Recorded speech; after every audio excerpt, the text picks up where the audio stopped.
بسم اللہ الرحمن الرحیم۔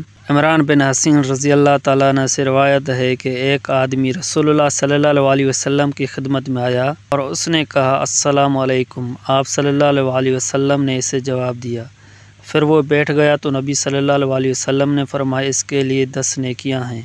پھر دوسرا شخص آیا اور اس نے کہا السلام علیکم ورحمۃ اللہ۔ آپ صلی اللہ علیہ وسلم نے اسے جواب دیا۔ جب وہ بیٹھ گیا تو آپ صلی اللہ علیہ وسلم نے فرمایا اس کے لیے 20 نیکیاں ہیں۔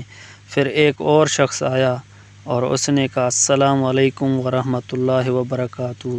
آپ صلی اللہ علیہ وسلم نے اسے جواب دیا۔ جب وہ بیٹھ گیا تو آپ صلی اللہ علیہ وسلم نے فرمایا اس کے لیے 30 نیکیاں ہیں۔ دوسری حدیث مبارکہ میں ہے، ابو ہریرہ رضی اللہ تعالیٰ عنہ نبی صلی اللہ علیہ وسلم سے روایت کرتے ہیں، آپ صلی اللہ علیہ وسلم نے فرمایا جب تم میں سے کوئی اپنے مسلمان بھائی سے ملے تو اسے سلام کرے۔ اگر ان دونوں کے درمیان کوئی درخت یا دیوار یا کوئی پتھر حائل ہو جائے پھر اس سے ملاقات ہو جائے تو چاہیے کہ اسے سلام کرے۔